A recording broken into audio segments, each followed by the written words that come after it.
Hey mga brods, may balita nga po tayo dito sa SMB dahil ito ang performance ni Ivan Aska last game kontra NLEX Road Warriors na may 21 points. Dito nga, parang nag-iisip-isip na ang SMB dahil yun nga, minsan nga hindi nasunod din sa mga rotation ito pong si Aska. Tapos mga brods, yung hinihing numbers na gusto ng SMB parang hindi rin mabigay ni Aska. Pero yung 21 points, decente na yun mga brods Pero alam natin ng SMB, may hinahanap pa ito, lalong-lalo na nauwi sila sa talo last game sa NLEX Road Warriors kung saan sa import sana nila hahanapin yung score sa overtime, kaso mga brods sa iba na pupunta yung bola dahil yun nga si Aska yun nga hindi rin siya nagkakaroon ng initiative na umiscore dahil alam niyang itong SMB ay maraming scorer, kaya itong si Aska parang hindi na nagkukusang umiscore. So ibang-iba sa gusto ng SMB dahil ang SMB dati talagang gusto nila kapag clutch moments na sa import nila ito idadala, pero itong si Aska parang hindi mga kabros dahil alam natin ng SMB ang laki magpasahod ng import yan, kaya gusto nila worth it ito. Pero ito na nga mga brods, isa sa mga gusto nilang ipasok ngayong season na kung itong si Aska ay magtuloy-tuloy ang pagkatalo dito sa SMB ay i-activate nila ang isa sa mga reserva nila, ito pong si Terrence Jones. Yes mga brods, dapat nga babalik na itong si Jones sa PBA, kaso nga lang iba ang kinukuha ng mga ibang PBA teams, lalong-lalo na ito pong Barangay Ginebra San Miguel na iniisip nilang si Jones ang gusto nilang makuha, kaso may attitude nga lang daw. Pero ito mga brods ito pong SMB ay sila ang isa sa mga talagang gustong magpalit ng mga imports at hindi na yan bago sa SMB, kaya ito ang gusto nilang kunin. Ito pong si Terrence Jones, ang lakas naman kasi na ito po ni Terrence Jones mga brods, kung saan 'di ba napapunta nga rin niya sa finals stint ito pong TNT Tropang Giga. At isa pa dito mga brods, matigas-tigas talaga ito pong si Terrence Jones dahil isa ito sa mga high profile imports talaga dati. Ngayon naglalaro siya doon sa Leones de Ponce sa Puerto Rico, decente rin ang kanyang pinapakita doon mga brods, lalong-lalo na Puerto Rico basketball yan, tapos pagdating niya sa PBA alam na niyang gagawin dahil kakainin na lang niya ang mga PBA imports natin dahil mas malakas naman di hamak yung competition sa Puerto Rico mga kabrods. Pero ito mga SMB pinag-iisipan pa nila ito dahil i-monitor din nila ito pong si Ivan Aska. Pero ito pong si Terrence Jones mga brods ito nga ang isa sa mga talagang nare-reach out na ng SMB kung sakaling itong si Aska ay magtuloy-tuloy dito sa kanyang mga pagkatalo dito sa SMB. At isa pa dito mga brods dapat kasi ang import talaga ay sila yung mga nagkukusa talagang umiscore. Kaya 'di ba? Katulad ng NLEX Road Warriors na import, 'di ba? Kaya nga natalo sila. Si Thomas Robinson naka 42 points, 'di ba? Ang layo sa score doon ni Ivan Aska na 21 points lang. Kaya kung mga brods, komento mo lang kung ito pong si Terrence Jones talaga karapat dapat ba itong makakuha na ng SMB para magkaroon ulit sila ng kampyonato.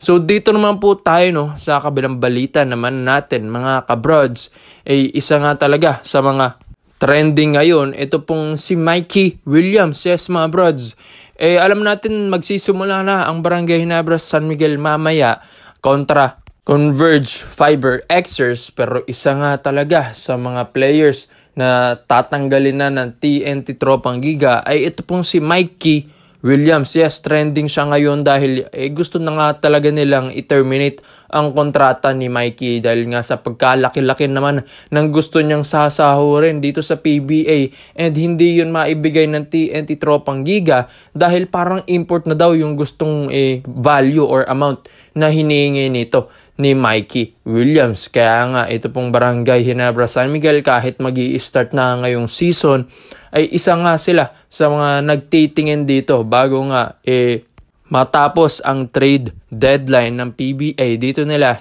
tinitignan ito pong si Mikey Williams kung pwede ba nila itong kunin. Dahil nga sa sahod na gusto ni Mikey Williams kayang-kayang kunin yon ng Barangay Ginebra San Miguel, pero liliitan pa rin nila yan para nga madisiplina ito pong si Mikey Williams. Hindi mo naman pwedeng i-spoiled agad yung mga players na superstar mo, tapos bibigyan mo agad ng malaki. Syempre, dapat titignan mo muna yung performance na ito sa isang conference. Kung maganda ba, syempre tataasan mo ito. Kung hindi, pwede nilang consistent lang yung offer ng Barangay Nebra San Miguel kung hindi niya na meet yung standards ng Barangay Nebra San Miguel sa kanya. Kaya nga ito pong si Mikey Williams, isa sa mga malapit talaga dito na kanyang matalik na kaibigan na ito pong nasa Barangay Nebra San Miguel. Kaysa dun kina Chris Ross na sa SMB na isa rin kaibigan ni Mikey Williams, pero mas matalik na kaibigan niya itong si Jamie Malonzo. Yes mga bros, alam ko nga nag-uusap pa rin yan. Ito pong sina Malonzo at Mikey Williams, syempre iniisip din ni Jamie Malonzo, sayang din yung career ni Mikey Williams dito sa PBA at gusto rin niyang makasama ang kanyang kaibigan.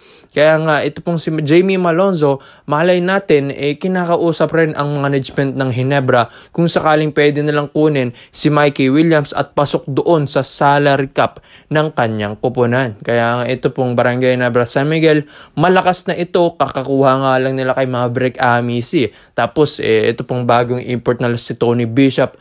Ganda ng magiging debut game ng Barangay Nebra San Miguel doon mamaya kontra Converge Fiber Xers. Kaya nga yung mga kinuhang players ngayon ng Ginebra baka nga hindi papasok doon sa salary cap ng kupunan kapag kinuha nila ito pong si Mikey Williams. Kung baga pupuno na talaga ng sahod ito pong Barangay Nebra San Miguel. Ang laki na ng kanilang sasahurin dito sa mga players ng Ginebra. So mga brods, syempre iisipin din ito ng Barangay Nebra San Miguel, pero di hamak na ang lakas talaga nito ni Mikey Williams. Yes, parang ala import na talaga ang binibigay na itong numbers sa TNT Tropang Giga. Ang kaso nga lang, dapat niyang baguhin ang kanyang attitude. Pero sa SMC teams, kayang-kaya nilang baguhin ang attitude ng isang player at kayang idisiplina yan ni Boss Alfrancis Chua at alam na nila yung gagawin sa ganyan. So, ganun talaga mga bro. Sayang yung talent ni Mikey Williams. Kaya dapat talaga meron siyang mapunta na kupunan. Kaya ang Ginebra, ang bukod tangi talagang kaya nilang kunin itong si Mikey Williams dahil sa sahod na gusto niyang kunin. So, pag-uusapan ito mga bros, kaya pag-usapan na rin nyo dyan sa comment section sa ibaba at komento lang at isa natin yan. Salamat po sa panonood mga bros at this is overrated dahil yun lang, I'm out. This video is brought to you by 1xBet. So matagal ko nang ginagamit ito mga brods at kumikita na rin ako dito, kaya i-share ko ito sa inyo kung saan ito pong 1xBet ay isang betting platform.